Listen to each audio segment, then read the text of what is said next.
बेटा पढ़ना शुरू करें। आज मेरी क्लास थोड़ी सी लेट हो गई है। चलो, लास्ट क्लास में हम पढ़ रहे थे प्रधानमंत्री और मंत्रिपरिषद, राष्ट्रपति, यही पढ़ना शुरू किया था ना। 3 आर्टिकल्स 11-11 के गैप में थे। क्या क्या थे बताना? आर्टिकल 52, 63, 74। ये 3 बहुत बड़ी हस्ती हैं।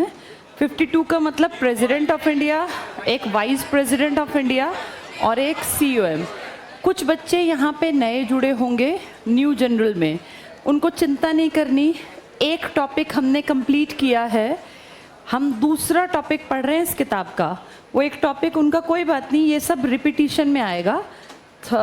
जब दोबारा रिपीट होगा तब पढ़ा दूंगी। जहाँ से जुड़े हो वहाँ से सीखना शुरू करना। तो आज हम लोग पढ़ने जा रहे हैं इन तीनों के बारे में। एक बेसिक चीज़ सब सुन लो, जो नए आए हैं उनके लिए। ये जो पुराने बच्चे हैं, जो पिछले हफ्ते उससे पिछले हफ्ते के, सबको आता है। 3 आर्टिकल हम पढ़ रहे हैं इस किताब के बारे में। ये किताब है कॉन्स्टिट्यूशन ऑफ इंडिया। ये तुम्हें सारी नहीं पढ़नी, इस किताब की बहुत इंपॉर्टेंट बातें जो हर इंडियन को पता हो वो हमने इस किताब के थ्रू पढ़नी है। ये है हम नॉर्मल लोगों के पढ़ने के लिए, लेकिन इस किताब में जितनी बातें हम पढ़ रहे हैं वो सब इसका निचोड़ हैं। तो इस किताब में जैसे पैराग्राफ लिखे होते हैं, ऐसे आर्टिकल्स लिखे हैं। इसमें 395 आर्टिकल है, 395 पैराग्राफ मान लो तुम नॉर्मल भाषा में।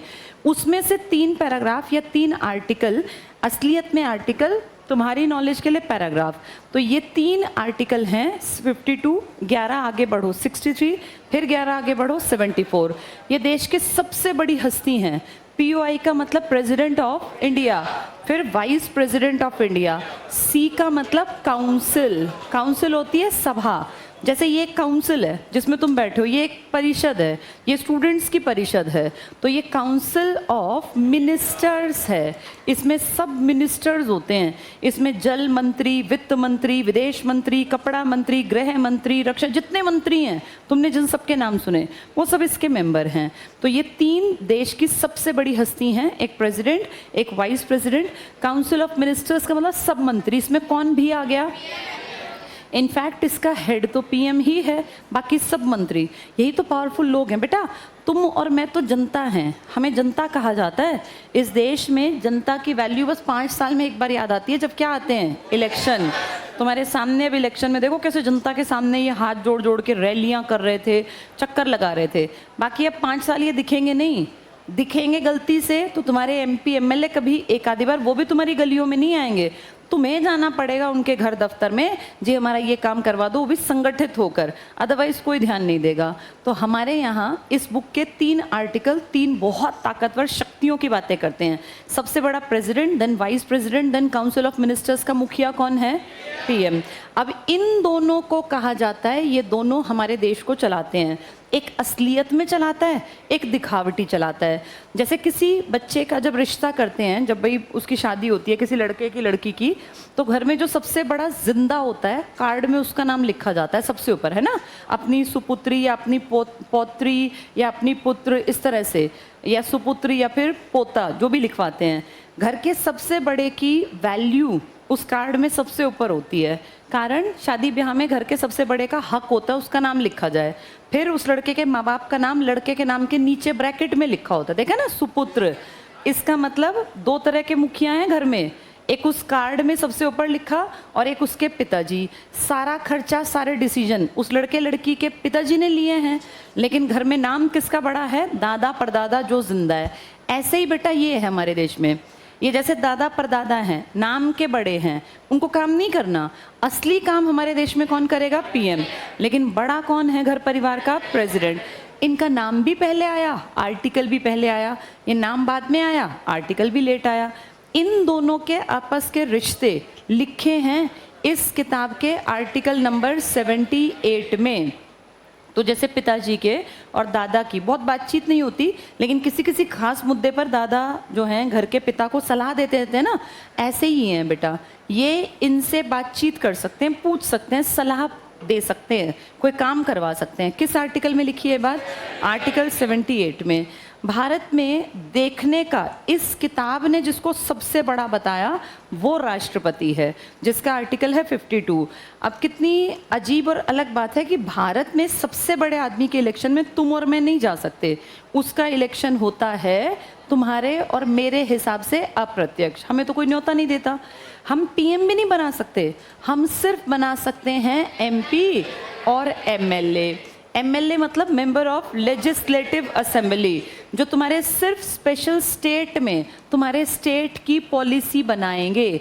हरियाणा में पुलिस की भर्ती करनी है तो हरियाणा सरकार करे, हाइट कितनी लेनी है, पेपर लेना है नहीं लेना, सीईटी लेना है कि पहले फिजिकल लेना है, मेडिकल लेना है, सब काम। यूपी पुलिस की भर्ती हरियाणा क्यों करेगा, यूपी सरकार करे। राजस्थान पुलिस की भर्ती राजस्थान सरकार। एमएलए होते हैं बेटा जो स्टेट की पॉलिसी में काम करते हैं, क्योंकि इनमें से ही जिस पार्टी को सबसे ज़्यादा सीट मिलती हैं उसका लीडर क्या बन जाता है, और सीएम ही तो राज्य को चलाता है। इन एमपीज में से जिस पार्टी को सबसे ज़्यादा सीटें मिल जाती हैं उसका मुखिया बन जाता है पीएम।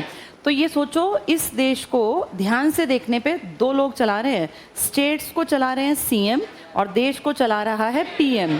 अगर पीएम और सीएम एक पार्टी के हैं तो दोनों दोस्ती निभाते हैं। जैसे इस टाइम पर अभी हमारे देश में हम देख रहे थे पीएम पिछले 10 साल से किस पार्टी के थे, बीजेपी के।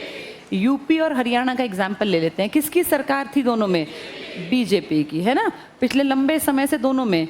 तो क्या हरियाणा को दिल्ली में बैठे पीएम से कोई बात करने में दिक्कत आती होगी, आराम से हो जाती होगी? एक ही पार्टी के हैं, दिक्कत ही नहीं है। सर हमें पैसे की ज़रूरत है, ले लो। सर हमें ये वाला काम करवाना है, करवा लो। एक ही तो पार्टी है भाई, तुम हम एक घर के हैं। लेकिन अगर हम कंपैरिजन करें, जो देश में बीजेपी की सरकार थी, अगर किसी राज्य में उस टाइम पर कांग्रेस की सरकार थी तो काम कराना मुश्किल होगा राज्य का या आसान होगा?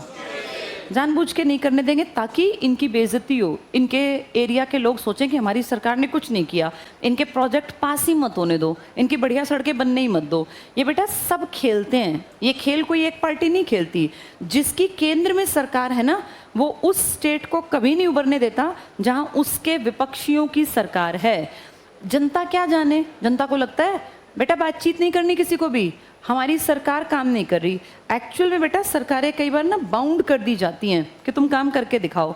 जहां अपनी सरकारें हैं उस स्टेट की बहुत डेवलपमेंट करते हैं, क्योंकि हमारी देखो डबल इंजन की सरकार, तुम्हें याद है डबल इंजन? डबल इंजन क्या, देश में सरकार जो हो वही स्टेट में हो। तो बीजेपी ने अपना नाम रख लिया डबल इंजन। जैसे हरियाणा में क्या बोले, किसकी सरकार, डबल इंजन। भाई हरियाणा बीजेपी, देश बीजेपी। यूपी भी क्या कहता है, डबल इंजन, कि हम भी बीजेपी और देश भी। ऐसे में उनको क्या फ़ायदा मिलता है, इनके प्रोजेक्ट जल्दी जल्दी निकलते जाते हैं। जो देश है ना बेटा, बहुत सारी चीज़ों में इसकी परमिशन लेनी पड़ती है, तो पीएम तुरंत से आंख बंद करके परमिशन दे देता है अगर उसकी सरकार वहीं उसी पार्टी की हो और अगर ऑपोजिशन की हो। एक एग्जांपल दिल्ली का लेते हैं।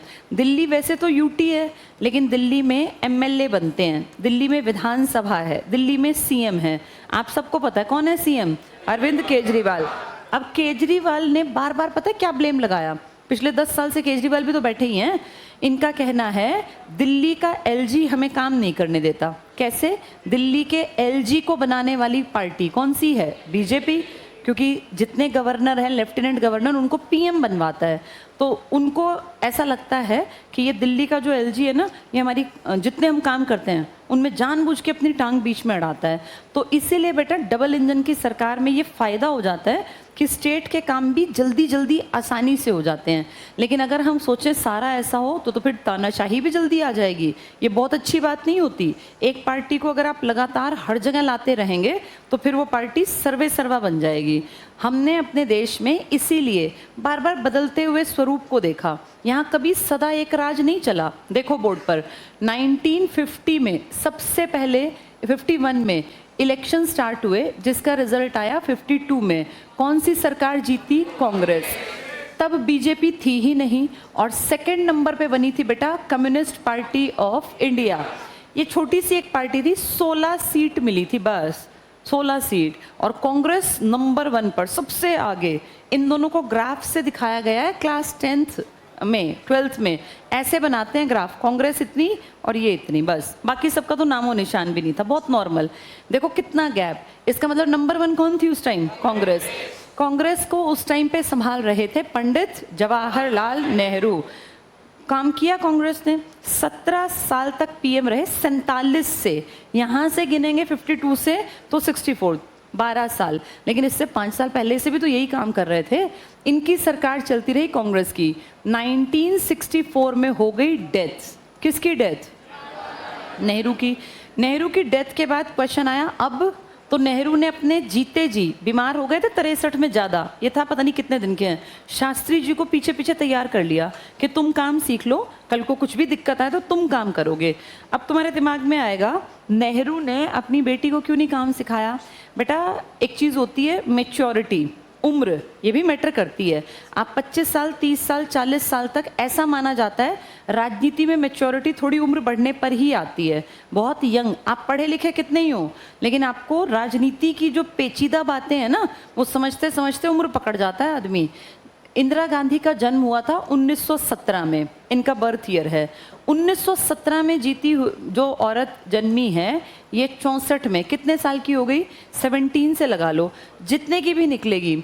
इनके मुकाबले शास्त्री जी उम्र में भी बड़े हैं, इनसे 10-11 साल, समझदार भी हैं, मैच्योर भी हैं और इनसे ज़्यादा ज़िंदगी देखी है। नेहरू जानते थे कि मेरे बाद ये गद्दी मेरी बेटी को दूंगा अगर मैं, तो लोग एंटी होंगे, इसलिए उन्होंने अपनी बेटी को गद्दी नहीं थमाई, शास्त्री जी को तैयार किया। शास्त्री जी काबिल थे, पहले से ही बड़े मंत्रालय थे। शास्त्री जी ने काम सीख लिया और 64 में तुरंत से नेहरू की डेथ के बाद अगला पीएम कौन खड़े हो गए? शास्त्री जी।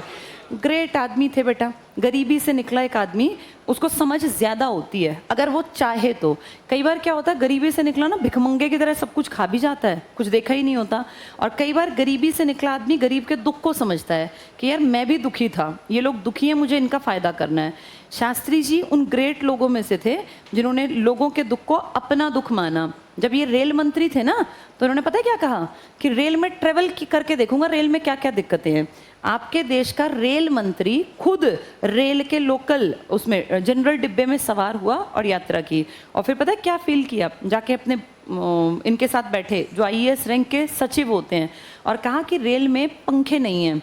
चलती रेल में तो चलो हवा लगती है, लेकिन जब गर्मी में ये खड़ी हो जाती है रेल तो दिक्कत होती है, रेल में पंखे लगवाओ।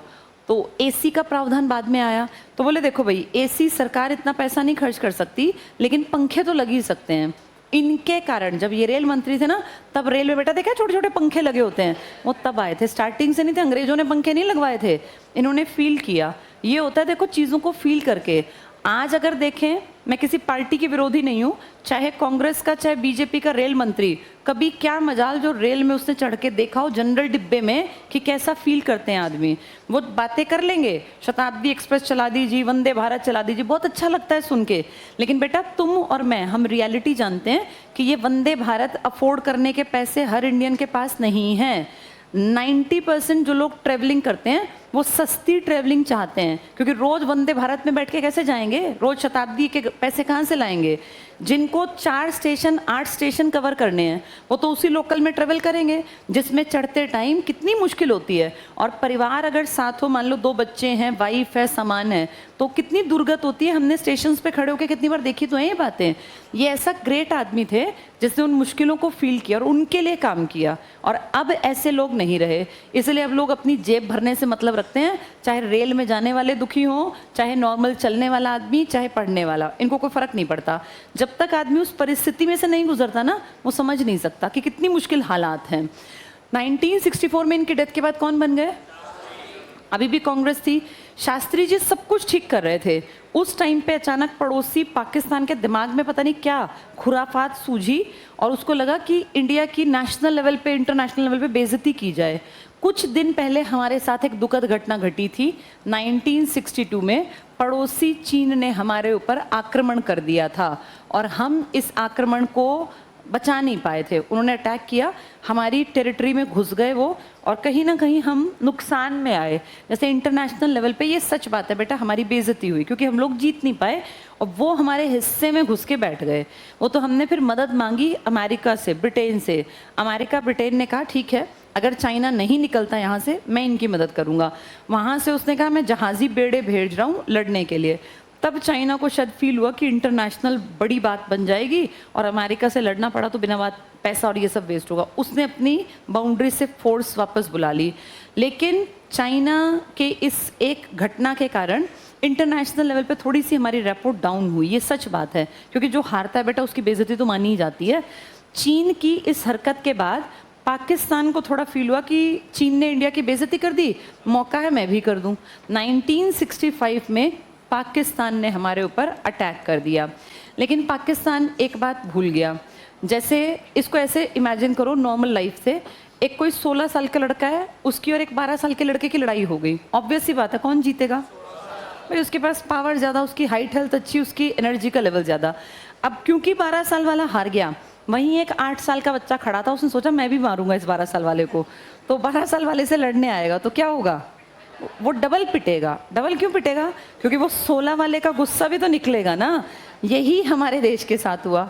16 साल वाले से जब हमारी लड़ाई हुई तो भैया उसके पास एनर्जी लेवल ज़्यादा, जैसे बच्चों के कंपैरिजन में, यहाँ उसके पास हथियार ज़्यादा, उसके पास प्रॉपर्टीज ज़्यादा, रिसोर्सेज ज़्यादा, तो उसका फ़र्क तो पड़ता ही ना बेटा, सीधी सी बात है, इसको हम झुठला नहीं सकते।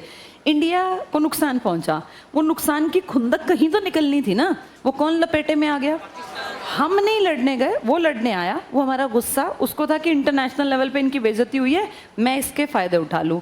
इतनी बुरी तरह खदेड़ा कि हमारी फौज को शास्त्री जी ने कहा जो तुम्हें करना है अपनी समझ से, मेरी तरफ से 100% आज़ादी। पीएम अगर ये कह देता है ना बेटा फौज को, तो फौज की ताकत कई 1000 गुना बढ़ जाती है, क्योंकि उनको बस ये होता है कि हमें पीछे से गड़बड़ ना ये ना हो कि भाई तुम कैसे चले गए, किससे पूछा। जब पीएम ये कह रहा है कि मेरी तरफ से आज़ादी, जो स्टेप लेना है ले लो, तुम आज़ाद हो, तो फौज की हिम्मत बढ़ गई। अब फौज को वो बदला जो एक पुराना था वो भी कहीं ना कहीं किसी से लेना था, तो वो फौज अटैकिंग मोड में पाकिस्तान की टेरिटरी में घुसी और इनकी ऊपर कश्मीर से लेके सीमा जो राजस्थान तक है उसमें सारे में हमारी एंट्री हो गई। अब ये अपनी बेल्ट को छोड़ के पीछे भागे और हमारे एरिया से आगे हमारा कब्जा हो गया इनकी प्रॉपर्टी पर, तो इनकी चिंता बढ़ी। जब चिंता बढ़ी तो हर आदमी दूसरे की मदद मांगता है। हमने भी तो मांगी थी 62 में, किससे? अमेरिका और ब्रिटेन से। इसने भी अमेरिका से मदद मांगी। अमेरिका भी हंसता होगा कि 2 साल पहले वो मुझसे मदद मांग रहा था, अभी 2 साल बाद ये, कोई नहीं, जो भी था। अब 65 का युद्ध अमेरिका तक पहुंच गया। अमेरिका ने हमें कहा कि भाई ये युद्ध रोको, क्यों लड़ रहे हो? तो हमने कहा हम नहीं लड़े, शुरुआत इन्होंने की। अमेरिका ने इस बात पे हमें धौंस दिखाई और उसने कहा कि भूखे मर जाओगे अगर मेरी बात नहीं मानी, तुम अभी इस लायक नहीं हो कि तुम ऐसे खुलेआम लड़ पाओ। ये सीधा मतलब था कि तुम्हारा पेट भरता हूँ मैं, और ये फैक्ट है। अमेरिका आपके देश में गेहूं की खेप भेजता था। इस टाइम तक ना बेटा हमारे देश में बाजरा खूब था, चना खूब था, जौ जई ज्वार खूब थे, लेकिन गेहूं नहीं था। गेहूं की खपत ज़्यादा थी, आबादी ज़्यादा 50-60 करोड़, और उतना गेहूं पैदा नहीं करते थे। तब अमेरिका ने कहा ये जो गेहूं से पेट भरते हो ना, ये भूखे मर जाओगे, मेरी बात को मान लेना। इसको एक चैलेंज के रूप में शास्त्री जी ने लिया। उन्होंने कहा आपको कल बंद करने हैं गेहूं, आप आज करो, नहीं चाहिए गेहूं, पर आप हमें ये मत बताओ कि हमें पाकिस्तान के साथ क्या व्यवहार रखना है, क्योंकि ये हमारा पर्सनल मैटर है। तो फिर अमेरिका इस बात से थोड़ा गुस्सा भी हुआ, लेकिन कोई बात नहीं, हर टाइम झुक के कैसे जिया जाएगा। शास्त्री जी इतने ग्रेट आदमी थे, ये बात कह तो दी, लेकिन उनको फील हुआ कि भैया ये बात कहने के बाद आएगा कहाँ से गेहूँ, क्योंकि बाहर से इतना तो आ नहीं सकता, आयात नहीं कर सकते, कोई देश पैदा ही नहीं करता था। तब फिर बेटा उन्होंने नारा दिया था जय जवान जय किसान, और कहा था कि किसान पेट भरेंगे, अमेरिका पेट नहीं भरेगा, किसान भरेगा। तो किसी ने कहा था कि भाई देश में इतनी एकदम से बढ़िया क्वालिटी के गेहूं कहाँ से लाओगे, कहाँ से पेट भरोगे? तो बेटा एक कॉन्सेप्ट आया था दिमाग में, एक आइडिया, हरित क्रांति, कि इतना खाद्यान्न पैदा कर देंगे कि दुनिया का पेट भर देंगे। अपना तो बहुत छोटी बात है। खैर शास्त्री जी तब तक जिंदा नहीं रहे जब तक हरित क्रांति आई, पर यह सच बात है कि उस साल नवंबर दिसंबर में शास्त्री जी जहाँ रहते थे पीएम हाउस, वहाँ जितना खाली पड़ा एरिया था ना, शास्त्री जी ने सारी वो स्टाइल की जो घास वास लगाते हैं बेटा अच्छा लगने के लिए, वो सारी हटवाई और अपने लॉन में गेहूं डलवा दिया था। कि ये नहीं कहता कि बहुत ज़्यादा, लेकिन जितना हो सकेगा उतना गेहूं यहाँ से भी निकाल लेंगे। बाद में शास्त्री जी गुजर गए थे जनवरी में, वो गेहूं आगे जाके अप्रैल में कटा था, लेकिन शास्त्री जी ने मैसेज दिया कि जिसके पास जितनी जगह है, 2 एकड़, 1 बीघा, 2 बीघे, 5 बीघे, उतने पे गेहूं पैदा कर लो। 4 ही महीने का तो खेल है, दिसंबर में गेहूं लगाते हैं, जनवरी फरवरी मार्च के एंड में अप्रैल में काट लेते हैं, तो सारा खेल 4 महीने का था। यहाँ ये नारा फेमस हो गया जय जवान जय किसान। पाकिस्तान को दिखा कि भैया अमेरिका तो नहीं बात कर पाया। दूसरी बड़ी ताकत थी यूएसएसआर, ये उसके पास गया और यूएसएसआर में एक अच्छी बात थी कि वो धौंस नहीं दिखा रहा था। उसने बहुत तमीज़ से भारत के साथ और पाकिस्तान के साथ कहा मैं मध्यस्थता कर दूंगा, तुम यहाँ आ जाओ, लड़ाई आज नहीं कल रोकोगे, नुकसान खा के रोकोगे। हम भी राज़ी हुए, वो भी राज़ी हुए। और आप सबको मैंने कहानी सुनाई थी, शास्त्री जी चले गए थे ताशकंद और वहाँ से कभी लौट कर नहीं आए। शायद इनके खाने में जहर, दूध में कहते हैं जहर डाल दिया। ऐसा कंफर्म इसलिए नहीं है क्योंकि कोई पोस्टमार्टम की रिपोर्ट नहीं है, कोई मेडिकल रिपोर्ट नहीं है जो ये दावा सच साबित कर पाए। पर कहते हैं बेटा कि शास्त्री जी की जब अंतिम यात्रा निकाली ना, एकदम नीला दिख रहा था चेहरा, बिल्कुल काला पड़ गया था। और नीला रंग तब पड़ता है जब आदमी को जहर दे दिया जाए। बहुत सारे लोगों को शक है कि शायद शास्त्री जी को मरवाया गया। इन मारने वालों में अमेरिका हो सकता है, अमेरिका का नहीं पता किससे कैसे गुस्से का बदला ले। याद करो जापान ने जब इसके शिप्स डुबो दिए थे 1941 में, तो इसने 4 साल बाद बदला लिया था। और कैसा बदला लिया था? हिरोशिमा और नागासाकी, आम जनता भुगती थी। बदला किससे लिया? जापान। जापान तो एक डेड है, जापान तो देश का नाम है, तो बदला वो जनता से लिया था। इन देशों का भरोसा नहीं राजनीति का, किससे बदला लें, किससे खुंदक निकालें। तो हम ये कई लोग महसूस करते हैं कि हो सकता है अमेरिका का ये प्लान्ड तरीके से कि इसको मैं देख लूँगा, या फिर हो सकता है यूएसएसआर या कोई भी इंडिया से भी हो सकता है पॉलिटिकल लीडर जो चाहता हो ये रास्ते से हट जाए, अगला नंबर मेरा है। ऐसा भी तो हो सकता है राजनीति में। 66 की 10 जनवरी को रात में इनकी डेथ हो गई। इनकी डेथ के टाइम पे भी कांग्रेस का ही राज था। अब आनन फानन में पीएम बना दिया गया इंदिरा गांधी को। तो ये बीजेपी बहुत लेट आई, लंबे समय तक किसका राज चलता रहा? कांग्रेस का। अगर इसको मोटे तौर पे समझें, ध्यान से देखो, 1947 से 1977 कितने साल हुए? 30 साल लगातार कांग्रेस ने राज किया। ये बेटा किताब में नहीं लिखा है, समझना है। 30 साल किसका राज था? कांग्रेस का। फिर कांग्रेस की इंदिरा गांधी ने इतनी मनमर्जी की कि लोगों के मन से उतर गई। कोई अगर बहुत अच्छा भी हो ना, लेकिन अगर वो लगातार परेशान करे जनता को, कितना ही अच्छा पीएम हो, जनता फिर उसको उतार भी सकती है। कांग्रेस हारी पहली बार 1977 में, और हार के, और जैसे अब ये इंडिया गठबंधन बन गया ना बहुत सारों से, ऐसे उस जमाने में 7 इकट्ठे होके क्या बन गया था? जनता पार्टी। और इस जनता पार्टी ने जीत तो हासिल कर ली, लेकिन जीतने के बाद असली लड़ाई होती है तुम में से कौन हीरो बनेगा, कौन पीएम। अगर इस बार कल रिजल्ट आएगा, कल 4 जून है ना, अगर इंडिया जीतती है तो सबसे बड़ा क्वेश्चन होगा पीएम कौन, क्योंकि पीएम कौन में कलेश होगा ही होगा। 5 साल के लिए सब चाहेंगे, पार्टी ढेर है इसमें, अब सब चाहेंगे मेरा लीडर बने पीएम। तो पहले तो एक को बना लेंगे वो, क्योंकि अभी तो यूँ रहेगा ना कि चलो भाई अगर हो गया तो, लेकिन आगे जाके तुम देखना ऐसा कलेश बजेगा। बेटा सब लालची हैं, ये एक फैक्ट है, राजनीति में सब लालची होते हैं। वो लालच उनको बैठने नहीं देगा, वो रह रह के मन में उछलेगा कि यार कुछ ही साल हैं, फिर क्या पता आगे ना बन पाए, मेरा पीएम होना चाहिए। सेम घटना किसके साथ हुई थी? जनता पार्टी। और इसलिए जनता पार्टी के 2 पीएम बने थे, कौन कौन? मोरारजी देसाई, चौधरी चरण सिंह। फिर बाद में चरण सिंह जी ने 6 महीने पूरे नहीं पकड़े, इस्तीफा लिख दिया, सरकार पूरी गिरी, किसी के पास बहुमत था ही नहीं 272 का। फिर दोबारा से इलेक्शन हुए और उस इलेक्शन में कांग्रेस फिर से जीतकर सामने आई। ये एक काल था और ये बेटा सिर्फ जनवरी है और यहाँ स्टार्ट हुआ जुलाई से।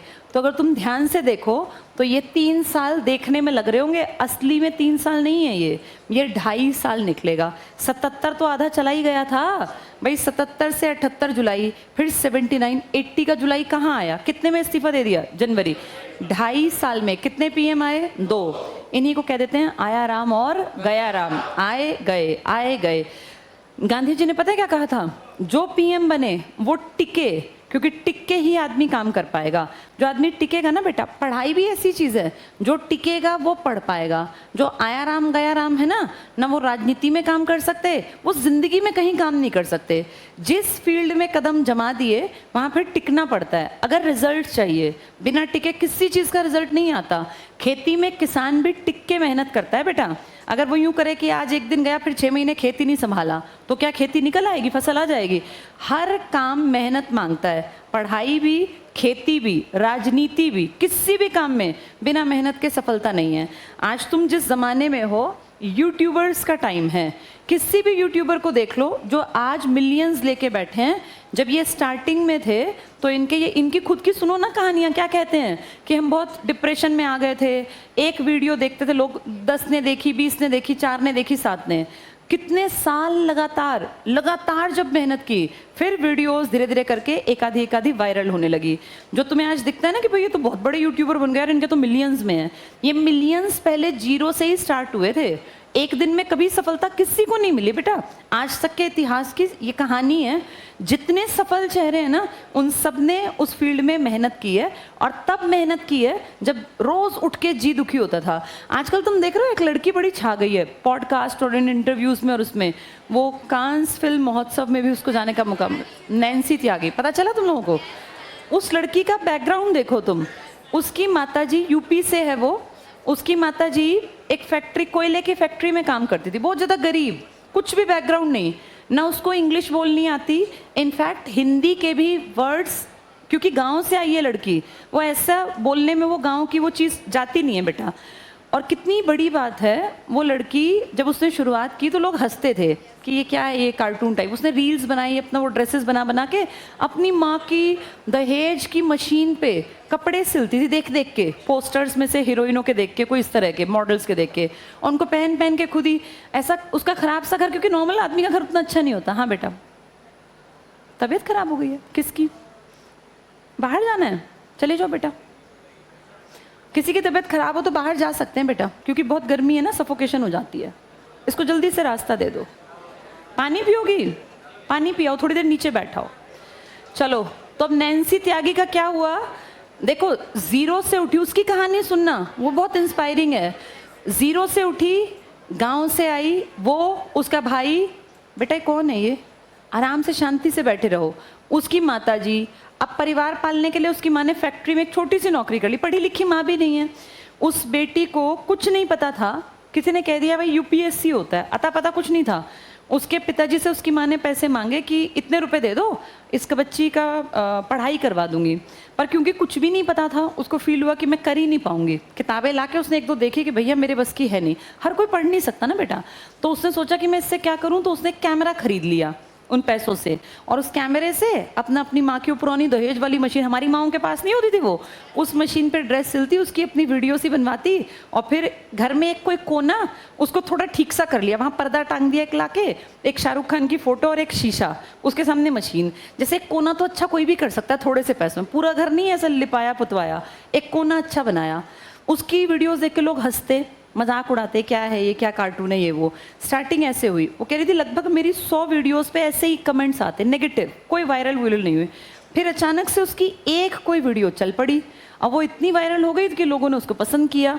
उसको फिर एक मोटिवेशन मिला, फिर उसने अगली वीडियो। अब वीडियो चली तो पैसे आए, भाई सोशल मीडिया तो चलने का मतलब पैसे आना। उस पैसे से उसने अलग तरह के कपड़े खरीदे। फिर उसने एक वो बना लिया कि मैं रोज़ कपड़े खरीदूंगी, रोज़ मतलब जब भी हफ्ते में 1-2 बार, और पूरी शॉपिंग को अपनी को दिखाऊंगी। ऑटो में बैठ के जाती, खराब सा उसका कोई बहुत सुंदर घर नहीं था, सबसे सस्ते बाजार में जाती, वहाँ से कपड़े लेती, और ऐसा कपड़ा तो बहुत सस्ता था, जैसे नहीं खुले में ऐसे कपड़े रखे होते हैं, और फिर उनको ला के डिज़ाइन करती देख के। और उसके डिज़ाइन इतने जैसे धीरे धीरे करके वायरल होने लगे। एक आधी किसी कंपनी को पसंद आ गए, उन्होंने उसको कहा कि हम आपका पूरा खर्चा उठाएंगे, आप 4 पता नहीं 3 ड्रेसेस बनाओ और आपको फ्रांस भेजेंगे। फ्रांस का शहर है कांस, जैसे फ्रांस की पेरिस राजधानी है ना, ऐसे वहाँ पे कांस एक शहर है, बहुत सुंदर शहर। वहाँ क्या फेमस है, उस कांस में हर साल एक बड़ा महोत्सव होता है। उसमें पूरे वर्ल्ड के जो बेस्ट ये हीरोइंस होती हैं, जो डिज़ाइनर्स होते हैं, ये अपनी ड्रेसेस को एक तरह से शो ऑफ करते हैं। उसकी खास बात ये है कि वहाँ आदमियों को कोई नहीं देखता, उनके लिए है भी नहीं, औरतें जाती हैं, लड़कियाँ जाती हैं बेसिकली। और उनकी सबसे इंपॉर्टेंट चीज़ कि उनके गाउन्स ऐसे होते हैं कि वो एक वहाँ चल रहा है, उसका गाउन वहाँ तक है, तो 2-4 लोग उसके गाउन को उठा के ऐसे पकड़ के उसकी बड़ी, यही इसको रेड कारपेट बोलते हैं। एक लाल रंग का कारपेट बिछा होता है, और उसमें एक जैसे कॉरिडोर सा होता है, 2 तरफ उसमें फोटोग्राफर्स खड़े होते हैं, वो फोटो खींच रहे होते हैं, फिर वो अगले दिन के अखबारों में, देशों में छाते हैं। तो जब हमारे इसको मौका मिला इस लड़की को, तुम सोचो एक गांव से निकली लड़की जो ज़्यादा पढ़ी लिखी नहीं है, बिल्कुल उसका कोई ऐसी बहुत सुंदर ऐसी भी नहीं थी कि क्या करें, नॉर्मल से लुक वाली एक गरीब से तबके से निकली एक लड़की इतनी काबिलियत रखती थी कि उसको इंटरनेशनल लेवल पे कांस भेजा गया। उसने कभी ज़िंदगी में पासपोर्ट के लिए सोचा नहीं होगा, फिर उसका पासपोर्ट बना, सारी फॉर्मेलिटीज़ हुई, वहाँ पहुँच गई। और जब उसने अपनी पहली ड्रेस पहनी वो लाइट पिंक कलर की, तो वो इतना सुंदर गाउन था, वो सबकी नज़रों में आ गई और सबने उसको कवरेज दी क्योंकि वो इतना भारी था। उसमें शायद 1000 मीटर कपड़ा उस लड़की ने लगाया, 1000 मीटर कपड़ा। नॉर्मल इंसान का कपड़ा 3, 4, 5 मीटर में बन जाता है, उसने 1000 मीटर कपड़ा लगाया। लेकिन अगर वो ऐसा ना करती तो न्यूज़ में कैसे आती। उसने इतना सुंदर डिज़ाइन किया, वो उसको देख के सबकी आंखें खुली रह गई और पूरे इंटरनेशनल लेवल पे उसको कवरेज मिली। उससे वहाँ क्वेश्चन पूछा गया तो उसने प्रॉपर अपनी हिंदी और देसी लैंग्वेज के वर्ड्स का इस्तेमाल किया। ये बहुत बड़ी बात थी।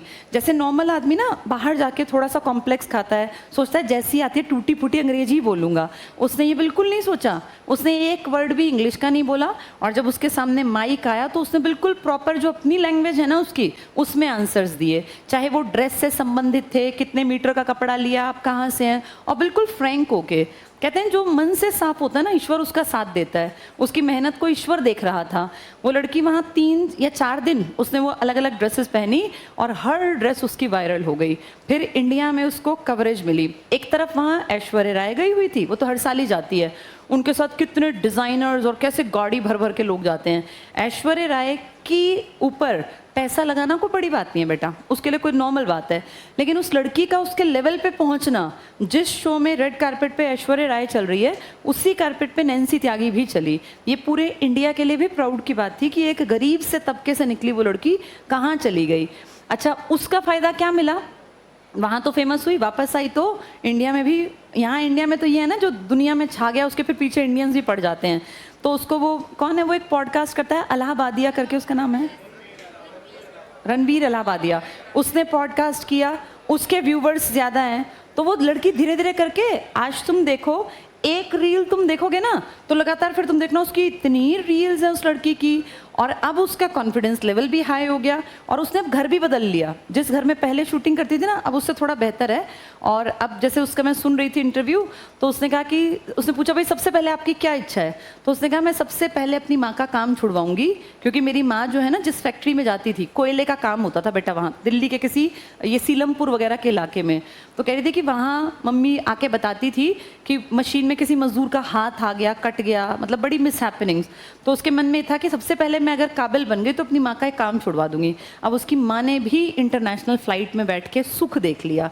ये होती है बेटा कि आप मेहनत करते जाओ ना एक फील्ड में जम के, तो एक दिन ईश्वर आपका साथ देता है। आज नैन्सी देश की जैसे सबसे ज़्यादा जो सर्च किए जा रहे हैं ना हाल फिलहाल में, जिसको लोग एडमायर कर रहे हैं। और एक अच्छी बात मुझे लगी, उसके नीचे सारे कमेंट्स पॉजिटिव थे, क्योंकि जब कोई गरीब बच्चा आगे बढ़ता है ना तो दिल से खुशी मिलती है। अमीर आगे बढ़े तो ठीक है भैया, वो तो पैदा ही अमीरी में हुआ था, लेकिन एक लड़की जिसके पास ना माँ बाप का कोई बहुत पीछे से पैसा था, ना कोई बहुत सुंदर शक्ल थी कि भाई क्या करें कि सुंदरता पे फेमस हो गई, कुछ भी नहीं था, इतनी स्किनी है, इतनी दुबली पतली है कि लोग उसके ऊपर हंसते थे कि ये क्या डंडे जैसा लगता है, कि कोई डंडे पे कपड़े टांग दियो।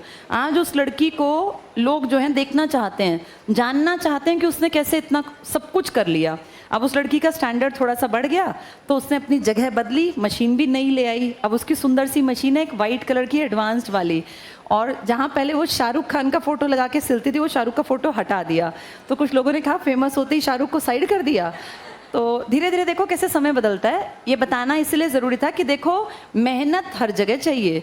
वो लड़की ने पता नहीं कितनी 100 वीडियोस बनाई, अब जाके वो चल गई, अब वो चमक गई, अब वो हर जगह जो है आजकल ये मान लो लाइमलाइट में बन गई। कितने शोज़ में बुला लिया, कितने इंटरव्यूज़ में, तो उसके लिए प्राउड की बात है, हमारे लिए भी।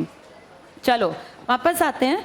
तो देखो राजनीति में भी जमने के लिए मैंने क्या बताया, कदम जमाने के लिए टाइम देना पड़ता है हर चीज़ में। राजनीति में किसके कदम जमे हुए थे? कांग्रेस के। कौन नए आए थे? जनता पार्टी। ये रुक नहीं पाए, जल्दी से आया राम गया राम। रिजल्ट कहाँ से आता? अगला स्टेप फिर से कांग्रेस को मिला और कांग्रेस फिर आई 1980 में। 80 के बाद इंदिरा एक बात समझ गई कि जनता काम पूछेगी, अगर मैं इलेक्शन के बाद इनके घर जाऊंगी ना वोट मांगने, तो ये मुझसे पूछेंगे मैडम आपने हमारे लिए क्या किया, मुझे काम करना पड़ेगा। 80 में इंदिरा ने बेटा काम शुरू कर दिया, और वो काम क्या किया, इंदिरा गांधी ने बहुत ज़्यादा देश के लोगों के लिए, जनता के लिए, जैसे कलर टीवी आ गया, हमारे साइंटिस्ट पहुंच गए अंटार्कटिका, हमने यहाँ गेम्स करा दिए, एशियन गेम्स वगैरह, सब कुछ बहुत बढ़िया था, बहुत बढ़िया ट्रैक पे आ गई थी गाड़ी। लेकिन इसी बीच में इंदिरा गांधी का मर्डर हो गया। काम कर रही थी उस बीच में 80 से लेके 84 में। अब 84 में जिस दिन इंदिरा का मर्डर हुआ 31 अक्टूबर, सेम डे इनका बेटा पीएम बन गया 84 में, और फिर वो 89 तक रहा। यानी अभी भी कमान किसके हाथ में थी, कांग्रेस। ये देखो कांग्रेस यहाँ से यहाँ तक है, सिर्फ बीच के 2.5 साल किसके हाथ में आए हैं, जनता पार्टी। कांग्रेस ने ये यंग थे बेटा जब ये बने ना, उस टाइम इनकी उम्र थी 40 साल। 40 साल को राजनीति में अगर कोई पीएम बन जाए तो मानते हैं बहुत जवान बन गया। 25 में बन सकता है पीएम, लोकसभा का मेंबर, लेकिन आज तक नहीं बना। सबसे जवान कितने के बने हैं, 40 में भी अगर ध्यान से देखो बने नहीं थे। माँ का और नाना का बैकग्राउंड था, 17 साल का बैकग्राउंड तो वहाँ था, नाना का बनाया हुआ, और फिर माँ का बैकग्राउंड था, उसका फायदा बेटे को मिला। तो एक होता ना भैया पीछे से बैक थी, उस कारण से इनको आसानी से कौन सी कुर्सी मिल गई, पीएम की। पीएम की कुर्सी मिलने से काम नहीं चला, इन्होंने काम किया। ये बेटा उस जमाने में ना विदेश रह के पढ़ के आए थे, तो उस टाइम पे इन्होंने कंप्यूटर्स का शब्द इंडिया में इंट्रोड्यूस किया था। इस टाइम तक इंडिया में कंप्यूटर्स की ज़्यादा नॉलेज नहीं थी, लेकिन ये उस ज़माने में विदेश से पढ़ के आए और इन्होंने कहा आगे दुनिया रोबोट्स पे चलेगी, कंप्यूटर पे चीज़ें होंगी। हम जैसे देशों के लिए बड़ा जी कंप्यूटर पे कैसे चीज़ें होंगी। मुझे ध्यान है जब मैं बहुत छोटी थी ना, ये बातें आती थी, जैसे 80s के एंड की बातें हैं, 90s के स्टार्टिंग की, तो ऐसे मजाक लगता था, हमें कहते थे कि एक ऐसा ज़माना आएगा जब आदमी बैठे बैठे दूर बैठे आदमी की शक्ल देख के और बात कर लेगा। तो हम जब 9-10 साल की थी, मैं 82 बर्थ था मेरा, तो लगा लो हम सोचते थे कि ऐसा कैसे हो सकता है, कोई वहाँ जाके क्या फ़ोटो खींच के लाएगा, फिर उसको कैसे दिखेगा। हमारे दिमाग में ये था ही नहीं कि एक छोटा सा ऐसा इंस्ट्रूमेंट आएगा और अमेरिका में बैठा हुआ आदमी हमें यहाँ दिखेगा। ये किसी को नहीं पता था बेटा, लेकिन देखो जो बातें उस टाइम हमने सुनी थी वो आज हमारे सामने हैं। वीडियो कॉल पे लोग यही तो कर रहे हैं। तब ये अजीब था, लेकिन ये थॉट था। अब पता है क्या कह रहे हैं, आने वाले 2 से 3 सालों में लगभग सारे काम रोबोट्स करेंगे। अब ये अजीब लग रहा है, लेकिन अब ये सच बात भी है। जैसे हमें अजीब लगता था कि ऐसे कैसे आदमी दिखेगा, आज टेक्नोलॉजी इतनी तेज गति से बढ़ रही है कि कितने सारे काम तो रोबोट्स करने लग गए। अब हो सकता है आगे जाके शिक्षा का रूप भी बदल जाए बेटा। ये शिक्षा जो पहले देखो कैसी थी, अब रोबोट्स और इन सब के चलते, हम जब छोटे थे ना तो ये सिखाते थे कि भैया डाकिए, जैसे पढ़ाते थे भाई डाक खाना, डाकिए हेल्पर्स में कि चिट्ठी लिखना। अब तुम्हें लगता है वो सेवा में आदरणीय प्राचार्य महोदय का कुछ दिनों बाद यूज़ रहेगा? आज कोई स्कूलों में ऐसी चिट्ठी लिखता है क्या? सब क्या करते हैं, अगर पेरेंट्स को टीचर के साथ कांटेक्ट करना है तो सब मोबाइल पे जुड़े हुए हैं, और मोबाइल पर ही ग्रुप्स हैं ना सबके, मोबाइल पर ही मैसेज कर देते हैं टीचर को, जी हमारा बच्चा 7 दिन के लिए नहीं आएगा, बस हो गया काम। पहले क्या था, पहले सेवा में आदरणीय प्रधानाचार्य जी, और जाके वो दे के आनी पड़ती थी या भिजवानी पड़ती थी, है ना, यही तो होता था। अब कुछ नहीं करना, फ़ोन पे माँ टाइप करती है, पढ़ी लिखी माएँ हैं, respected ma'am this is to tell you, और बस हमें इतने दिन की छुट्टी कर दिया, हो गया, उसकी तरफ से काम पूरा। पहले होमवर्क वगैरह जो है टीचर कैसे दिया करते थे, कॉपियाँ बनाते थे, अब ऑनलाइन आती हैं, बुकलेट आ जाती है, अपनी बुकलेट निकलवा लो अपने ही घर पे, वो तो आपको बस लिंक देंगे, इस लिंक पे से अपने खुद निकलवा लो, और निकलवाई और काम करवा दिया। जैसे ये सब चीज़ें पहले सोची भी नहीं थी, आज हो गई। तो कंप्यूटर का पहला इस्तेमाल जो दिमाग में आया कि भाई दुनिया आगे बढ़ रही है, हम भी इस्तेमाल करें, कौन थे वो? राजीव गांधी। राजीव गांधी लंबे नहीं टिके, 89 में हट गए, कोशिश की दोबारा आए, लेकिन इस बीच में वापस जनता पार्टी ने अपना काम किया। जनता पार्टी आई 1989 से 91, फिर से 2 साल के लिए। यहाँ भी मैंने गिन के दिखाया था 2.5 साल। कांग्रेस फिर से पीछे हटी। इन 2 सालों में आने के टाइम पे ना और बुरा हाल हुआ। एक आदमी आए वीपी सिंह और एक आदमी आए चंद्रशेखर। सब अपनी अपनी जेबें भरने आते हैं बेटा, राजनीति का मेन मुद्दा जेब भरना है। एक ज़माना था जब शास्त्री जैसे लोग थे जो सच में राजनीति के नेता थे। यहाँ कुछ नहीं किया खास, फिर दोबारा कांग्रेस आ गई। कांग्रेस आई कैसे? राजीव ने जी जान लगा दिया। जैसे मोदी जी जगह जगह घूम रहे थे ना, ऐसे राजीव गांधी हर जगह घूमे और तमिलनाडु में रात 10 बजे एक रैली को संबोधित करने गए तो वहाँ एक औरत मानव बम बन के आई और उसने राजीव को मार डाला। बहुत तेज धमाका था, बहुत सारे लोग मारे गए। राजीव की मौत का फायदा पता है क्या हुआ? पूरी पार्टी के साथ लोगों की सिंपैथी हो गई और पार्टी जीत गई। पार्टी जीत गई 1991 के इलेक्शन। तो क्वेश्चन आया, भाई पीएम कौन? तो पीएम में इंदिरा गांधी नहीं है, संजय गांधी नहीं है, राजीव गांधी मर गए। सोनिया गांधी बन नहीं पाएंगी क्योंकि आज तक भी उनकी हिंदी साफ नहीं हो पाई। कितने साल हो गए? 91 से आज तुम 2024 में हो, कितने साल बीते इमेजिन करो। अभी भी तुमने उनके भाषण सुने, वो हिंदी नहीं बोल पाती। उनकी गलती नहीं है बेटा, तुम भी तो इटालियन नहीं बोल पाओगे, तुम भी तो कोई और भाषा नहीं बोल पाओगे। हम जहाँ पैदा होते हैं ना, वो एक्सेंट हमारी जबान पे आ जाता है, उसको हटाना आसान नहीं है। तो सोनिया गांधी का बनना मुश्किल था। अब इनका बेटा उस टाइम था 21 साल का, पीएम बनने की मिनिमम उम्र कितनी है? तो कोई बन ही नहीं पाया। उसकी सिस्टर 23 की थी। इनके खानदान में अब कोई नहीं था जो इस कुर्सी पर बैठे। तो उस टाइम पर फिर एक बाहर का आदमी पीवी नरसिम्हा राव, इनको लाया गया। इन्होंने आके काम संभाला। वैसे ये संन्यास ले गए थे लेकिन काम संभाला। 5 साल बढ़िया काम चला, 1991 से 96। इस बीच में देश के सबसे बड़े स्पोर्ट्स के अवार्ड स्टार्ट हुए और इन्होंने कहा, भाई मैं इस कुर्सी का हकदार नहीं हूँ, इस कुर्सी के हकदार राजीव गांधी थे, लेकिन उनका तो मर्डर हो गया। तो इन्होंने जो प्राइज़ चलाया उसका नाम रखा राजीव गांधी खेल रत्न पुरस्कार। 1992 में पहली बार दिए गए। इस टाइम पे ना बेटा, एक पढ़ा लिखा आदमी था मनमोहन सिंह, वो तुम्हारे वित्त मंत्री बने और फिर हमने विदेशियों के साथ कांटेक्ट किया और हमने व्यापार के रास्ते खोल दिए।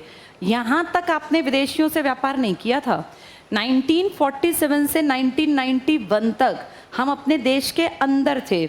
अगर बिजली के पंखे बनेंगे तो हमारा इंडियन बनाएगा, कोई कंपनी कोई फैक्ट्री बनाओ। अगर हमारे घर में फ्रिज बनेगा तो इंडियन बनेगा। हम सब ना मेड इन इंडिया ही थे पहले। क्यों? क्योंकि हमारा व्यापार था ही नहीं विदेशों से। अगर विदेशों से व्यापार करते तो ये अंग्रेज व्यापारी बन के ही तो खा गए इस देश को।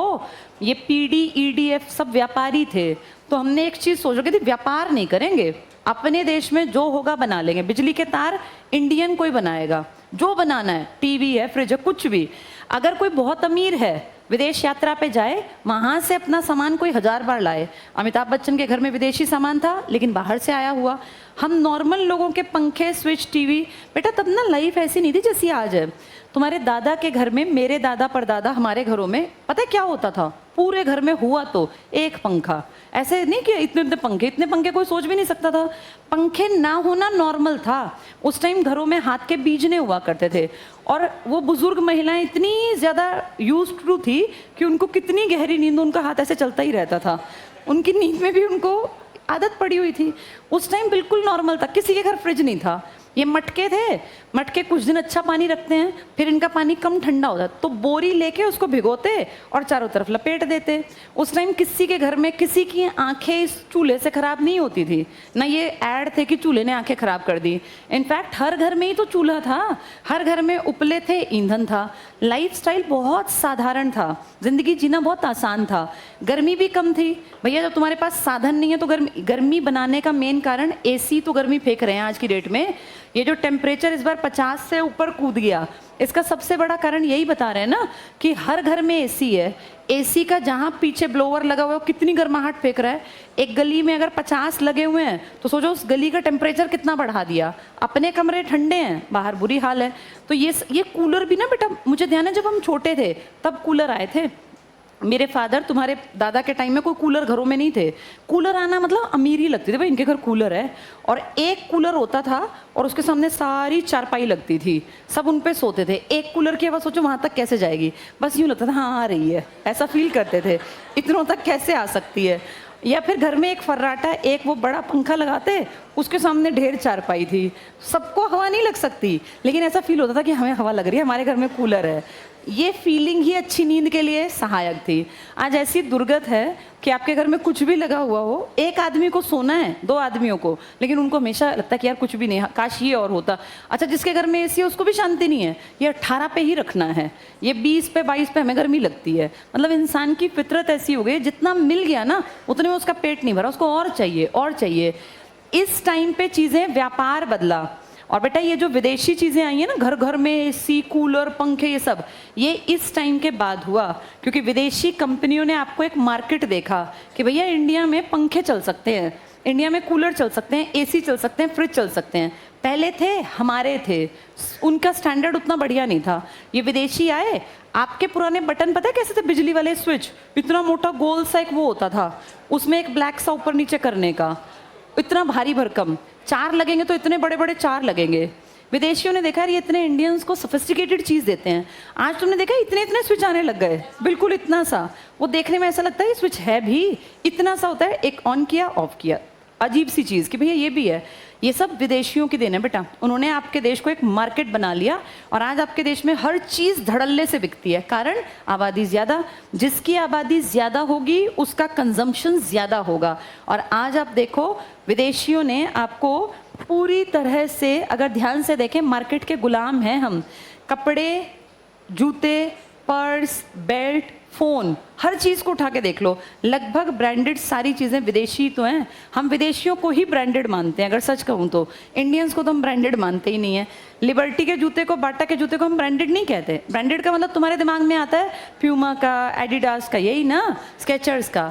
जितने विदेशी ब्रांड होंगे ना वो आपके दिमाग में ब्रांड बने हुए हैं, जबकि वो वहाँ की लोकल चीज़ है। तो ऐसे व्यवस्थाओं में फ़र्क पड़ा। चलो इसको कल पढ़ेंगे, टाइम ज़्यादा हो गया। भाई ये 2 फ़ोन आज किसके हैं? आज किसके हैं 2 फ़ोन? इनके, इस तरफ वालों के ही? ठीक है, इनको रख दे नीचे, कल देना इनको, आज देना ही मत।